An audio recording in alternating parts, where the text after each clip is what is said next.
Hello, and welcome to the Reach or Miss Show, the podcast for the customer-focused entrepreneur, where Hayut Yogev speaks with entrepreneurs for entrepreneurs about reaching or missing the critical point of approaching the right customer with the right message at the right time and place. The point where business success starts. And here is your host, Hayut Yogev. Reach or Miss, Episode 9. Joe Pulizzi, it is so great to have you here with me. Well, thanks for having me on. I appreciate it. That's really great, and I've been waiting for this interview. Joe is the founder of Content Marketing Institute, a UBM company, the leading education and training organization for content marketing, which includes the largest in-person content marketing event in the world, Content Marketing World. Joe is the winner of the 2014 John Caldwell Lifetime Achievement Award from the Content Council. Joe is the author of 4 books, including his latest, Content Inc. His third book, Epic Content Marketing, was named one of the 5 must-read business books of 2013 by Fortune magazine. I just shared with our listeners what you did until now, and I would like to ask you to share with us what are you doing and most passionate about today, and where are you heading? Well, that's a great question. I have a lot of passions. Probably my family is the number one. I've got 2 boys who are 14 and 15 years old, so they occupy as much of my time as possible these days. I co-founded a foundation, a not-for-profit foundation called the Orange Effect Foundation, which basically we raise funds for children with speech therapy needs, and most of those children are on the autism spectrum. Okay. So we're trying to raise as much money as we can for that. And of course, which I'm sure we'll talk a lot about, I'm sort of the evangelist for content marketing. I've been doing this for 20 years, trying to talk to small companies and big companies about how they can, build audiences through valuable content creation, in order to see some profitable behavior change. And I started in that business in 2000, and then started my own company in 2007. And then we just had an exit in 2016. I'm still at Content Marketing Institute, but we sold the company. Yeah, I saw it somewhere. Wow. Who did you sell it to? Yeah, it wasn't highly publicized. UBM bought Content Marketing Institute. So if you're not familiar with UBM, they're, depending on how you look at it, they're either the largest or second largest event media company in the world. And they purchased our company back in June of 2016, and it's been a pleasure working with them. And so I started the company in 2007, had a successful exit. And so if we want to talk about that, I know you have a lot of founders and CEOs listening to this, so happy to talk about that as well. Yes, and they are looking to people that have done an exit. So what are you heading? Are you going to stay at the company? Do you have any new ideas? Yeah, so starting in 2000, so right now my role hasn't changed, but starting in 2018, I'll probably not do as much as I'm doing right now. Of course, I will always stay active with our event, such as Content Marketing World and with Content Marketing Institute in general. I have a new book coming out in September called Killing Marketing. So I'll be going and doing speeches all over the world talking about that concept. So I'm not retiring by any means, but I'm probably I'm not doing the day-to-day operations anymore. Most of what I'll be doing in 2018 is going out there and doing speeches. I'll continue to write. I've got a couple books that I still have left in me that I want to continue to write. And then 2018, like I talked to you about, is all about spending as much time with my kids as possible before they go off to university. So, I've got 3-4 years left before they don't have any choice anymore. They might decide they don't want to hang around dad anymore. So I have 3 or 4 years I can force them to stay with me. So I'm going to be hanging around them as much as possible. I must ask you about the book. If you can tell me something, what is Killing Marketing all about? Because I have really clear vision of this issue. So can you tell us something? Can you give us some spoiler? Yeah, that's so Killing Marketing will be my fifth book. I'm co-writing this one with Mr. Robert Rose, and he is my co-host on our podcast called This Old Marketing, and he also is a chief strategy advisor for Content Marketing Institute. And we've had this book in us for a while, and right now, as we talk, we're going through the final editing process. So the book is done, and it will debut at Content Marketing World 2017 in early September as we have that event in Cleveland, Ohio. And the idea behind Killing Marketing is the belief that we're actually doing marketing wrong and have been doing marketing the wrong way for the past many, many decades. And so Killing Marketing is the idea of positioning marketing, the discipline of marketing, as a true profit center. And my belief is that you should set up marketing in such a way to build a loyal audience over time so that you can monetize that audience for up to 10 ways. We talk about 10 different ways to do that in the book. And I think that the majority of the enterprises and the businesses that I talk to still look at marketing as an expense center. And we really believe that it is a revenue and a profit center. And there's things you need to do to make sure that you're set up properly for that. And that's what we talk about in the book. And we really believe, like, for example, like Red Bull Media House, you see a lot. Pepsi and Mondelez just came out recently, and they said that they're structuring their marketing department to generate direct revenues from their marketing. You're going to see this over and over again. And Robert, and my belief is that in the next, let's say 10 to 20 years, the majority of the innovative businesses out there will actually be running marketing as a profit center in and of itself. And we just haven't gotten there yet. But that's where we see the trend going. I'm so happy you said that, because actually I'm 31 years in marketing, and I've been working with very large multi-brand companies. And actually marketing has always been the department that brings the money. That's right. It's just since the new world of generating lead and that actually people are not using this magic of marketing that you are talking about. I'm so happy that you are coming with that. I'm talking about that marketing is dead for, I don't know, young generation, but for the managers that are there now. And it's kind of some black spot, and I'm so happy that you're writing about that. And I want to jump and to ask you, who do you consider as your customers today? Well, there's a couple different answers to that. For me personally, I have a couple different audiences that I enjoy working with. One are founders, startups, small business owners, and that's where my last book, Content Inc. 2015, was basically all about a business model for entrepreneurs and founders to understand how marketing can actually drive the entire organization, drive the products you decide to launch, about this idea of building audience first. And then for Content Marketing Institute, our core audiences are marketing executives, marketing directors at really the largest companies in the world. So for Content Marketing World, which is our big event every year, we'll get, Microsoft and Cisco and Apple and Google and large B2B business to business companies. Those are the people that we talk to most of the time with all of the stuff that we do at Content Marketing Institute. And you're running this conference for how many years? So this will be our 7th year, believe it or not. Wow. We started as a very small event in 2011, and we were hoping that we would get 100 people to come to Cleveland, Ohio, which is where Content Marketing Institute is headquartered. And luckily for us, we were blessed to have over 600 delegates that year. And this year we'll have over 4,000 delegates from last year. We had 72 countries represented. I'm assuming it's going to be more than that. So yeah, it's we'll have over 100 exhibitors. I mean, it's a big, it's a big event. It's the largest content marketing event in the world, physical content marketing event in the world. And hopefully it'll stay that way for quite some time. So I'm looking forward, perhaps I'll make it this year. And I want to jump and ask you about your best advice to our listeners. What are your concepts or beliefs on the way a startup or entrepreneurial business should approach its customer?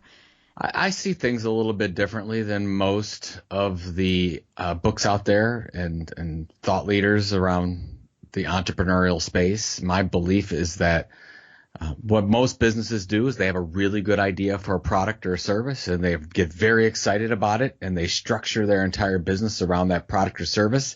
And the problem with that from an entrepreneurial standpoint is most entrepreneurs pivot.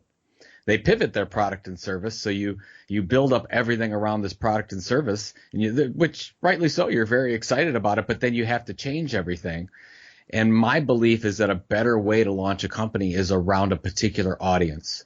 Whether you have that product or service in mind is fine, but let's focus on the audience. Let's focus on the customer's needs. What are their pain points? What's keeping them up at night? And what if you became the leading expert, informational expert for that group of people? What if you were delivering valuable information in the form of webinars and white papers and a magazine and events like we do at Content Marketing World, whatever the case is? What if you became like a media company for that audience and you actually built a loyal, a group of people that liked you, they trusted you, and they wanted to continue to get that information? That's where I believe the opportunity is for anyone that wants to start a business today, because if you do that first and you generate an audience that knows, likes, and trusts you, they will ultimately buy anything from you. If they trust you, they will try your products and services. And so that's what we talk about a lot in Content Inc., where we talk about all these different founders that started and they built up these amazing audiences, and then they launched their products and services once they built an e-newsletter that had 10,000 subscribers or a YouTube channel that had 500,000 subscribers, whatever the case is. And then you can launch all the products and services you want. And I believe that is the least risky way to launch a business. It's not known, it's not sexy, because we think about, how did Steve Jobs and Apple do it, and how does Elon Musk do it at Tesla? They do it the very traditional way, where they get a lot of capital and they burn through a lot of cash and they make a lot of wrong turns and they hit a few bright spots through lucky patches, and then they become these great big companies over time. Well, what we're finding today is there are a whole group of new entrepreneurs out there that are launching this new business model of just building an audience, and then they ask that audience what they want. What do you want to buy? And then you can deliver that to them. And that's, I think, the most effective way to start a company, by the way. That's how we started Content Marketing Institute. We were able to sell it in 9 years. It worked very, very well for us. And I know dozens and dozens of other founders that have done the same thing. And so that's my take. Instead of going out there with a product that probably isn't going to be the right fit, focus on being the trusted advisor for your audience, and then you can launch whatever products and services you want. Wow, this is the traditional marketing that they all built it on understanding what your customer want and then bring it to them. However, Remember what Henry Ford said, that if we would ask people what do they need, what do they want to buy, they would have said, we want a faster or stronger horses. They can't think of the next thing. This is what all the new revolution about. So how do you deal with this issue? How will we bring the advanced technological ideas? Well, that's a great point. I mean, the thing that Henry Ford's focusing on there is a product demand from the customers. I completely agree from that standpoint. You're not listening for what product, you're listening for the problem. I understand. Sure. What is the problem? People wanted faster, easier transportation. That was the problem. Henry Ford had the solution in the automobile. So they didn't have the vision. Like in Elon Musk is a great example, right? He's thinking about all types of different products and services, but it's around the problems of their customers. So that's what I would say is, and what happens is when you build a loyal audience, like for example, for us, it's enterprise marketers. We know every pain point they have. We know where they're struggling. We know what keeps them up at night. And then we can figure out, okay, well, what products and services make sense because we know that problem. And we know that problem because we're in regular conversations with that customer base. And that's what happens when you actually build a two-way conversation with your customers, and they start to give you this amazing feedback, and you understand, okay, here's the articles that they're engaging in. Here's the videos that they're watching. Here's the stuff that they're sharing online. We have all that data so that we can make better decisions about what products and services we need to launch than anyone else. I think some people don't understand that, you talk a lot about content marketing and content creation, but maybe the best usage is insight. when you send out all this content, you build an audience, you have better insight over what your customers are doing than anyone else, because it's right in front of you. The behavior is right in front of you. And then from a product and service standpoint, you can make the decisions on what you want to launch. I know you had a lot of successes. You just told us a bit. However, I want to ask, what is your biggest, most critical failure with customers? The one that affected your entrepreneurial journey the most? Well, there's been so many. It's so hard to pick which one of my failures. It's interesting. I was doing an interview a few weeks ago, and I was talking about some of my failures, but then I started to realize that if I didn't have those failures, I wouldn't have had the successes. So you can't take any of those back, right? But I can give you the one example, which is the one that's most crystal clear, is when I first started as an entrepreneur, I had what I thought was the most amazing idea in the world. It's a matching service for marketers around content. So if you were a marketing manager, a marketing director at a brand, and you needed content created for you, we developed this online matching system, and we would match you up with agencies or freelance writers to help you with your content. And it actually did fairly well. We matched up 800, 1,000 different products. And the financial model was broke. And what I realized is two things. First of all, agencies and writers didn't want to pay for the service. And second of all, we were building an audience of marketers that only about 0.5% of them at any one time could use the service.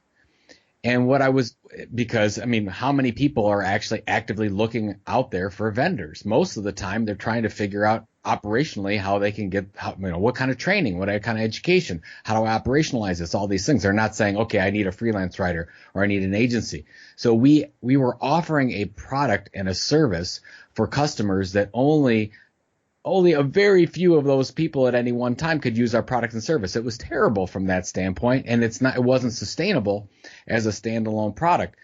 And the failure that happened is that we focused on that so much, and I loved the product. I actually fell so in love with the product, and it almost, I was at a point where I was actually looking for a job because we were bleeding cash. It wasn't working, and I just kept saying, no, the product's going to work. The product's going to work. And then I stepped back after almost going out there and getting a job, and I realized, I said, well, look at all this feedback. And we were receiving all these emails from our readership because I had a regular blog, and we started to create a pretty good readership of marketing managers. And I started to look at all the feedback, and they were saying, Joe, can you do consulting for us? Joe, we need ongoing education. Joe, do you have any templates for us? Joe, my team needs training. All these things that they were telling us exactly what they wanted to buy, but all I was focused on was this matching product. And that's when it hit me. I'm like, oh my gosh, I can't believe it. All this time, these are the things that they're asking for, and we're giving them something else they don't need. So that's when we did our pivot. Completely said, forget it. All we're going to do is we're going to focus on building this audience. We're going to build this audience, and then we're going to like the model we've been talking about. Then we're going to go ahead and monetize that. And we launched Content Marketing World, and we launched Chief Content Officer Magazine, and we expanded the blog, and then we launched the podcast and all those things. And we went from a company that we were generating like maybe $100,000 US in revenue. And within the next couple of years, it was over $10 million. And that was all because we focused on the audience and the customer's needs, and then started launching products against that. So the failure was I fell in love with the product, and I was blind at the problems of the customers, and that's a mistake I'll never make again. Until you weren't anymore, and then you made this great success. And I want to ask you, and it doesn't have to be specific content institute, it can be whatever you want, but I want you to tell us the story of your greatest, most significant success as a result of the right customer focus, or something that you did right about approaching your customers. Oh man, it's so hard because it wasn't one thing. It happened. The success that we were able to build is bringing this community together of marketers that are creating content and trying to find their way around this practice of content marketing. There are very distinct things that happened along the way. Like I remember the first day we hit 10,000 subscribers, 10,000 people that opted in to receive our marketing, which I thought was amazing. This is our marketing, and they're actually opting in and saying, yes, we would like to receive your information, your marketing information regularly. I'm like, oh, that's amazing. That's something that I think that when we started to see people like amazing experts in the industry, like like your Guy Kawasaki's and like your Brian Clark's and like your Seth Godin's start to use the term content marketing.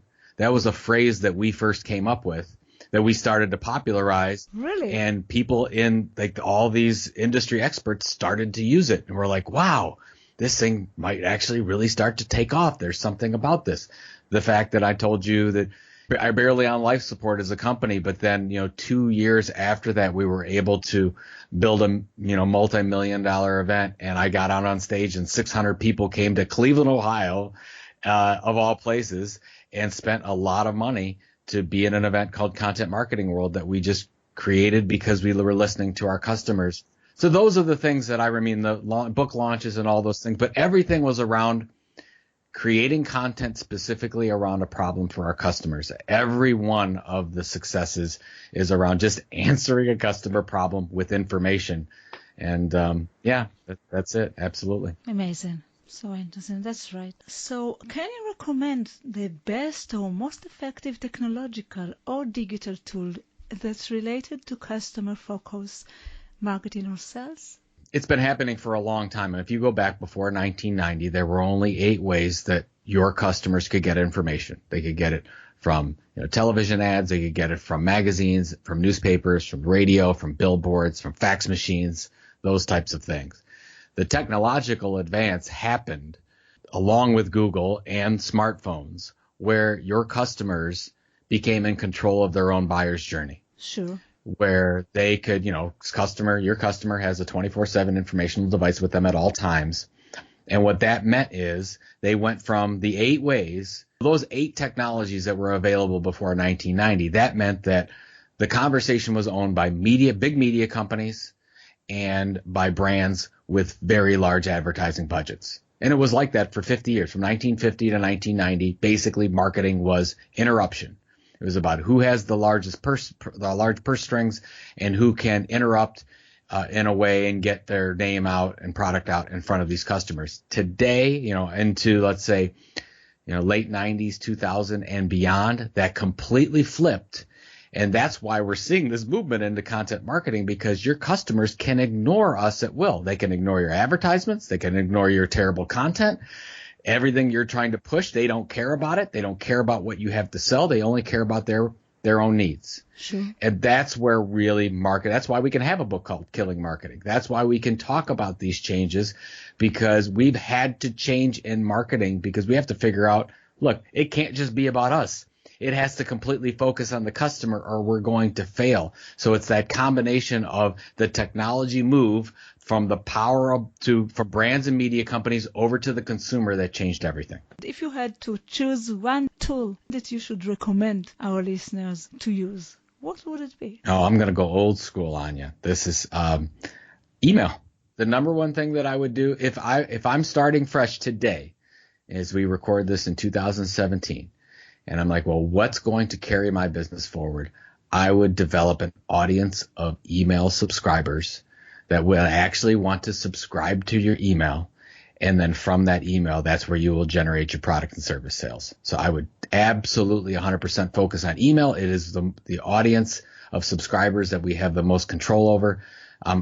Social media is fine, and Facebook and Twitter and everything else is fine, but you don't control those connections. They're controlled by Facebook and Twitter and YouTube and everyone else. And they will take away your rights in a heartbeat, which they've done brilliantly over the past 5 years. So what do we have to focus on right now? And I would say that it would be email. You're really bringing in your very fresh point of view on marketing, and I love it.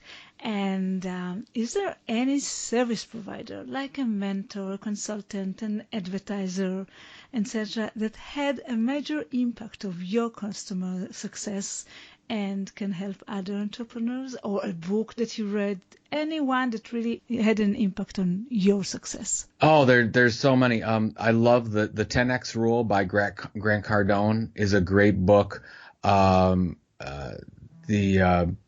Let's see, what's some other books? I mean, I love any book by Seth Godin. I still follow. He's the only blog that Really? I follow, that I'm actually subscribed to, that I follow, is Seth Godin. I love. There's a book that Tim Ferriss just released called Tools of Titans. I'm sure you've heard of it. That book is so valuable. Tools of Titans. I can't tell you.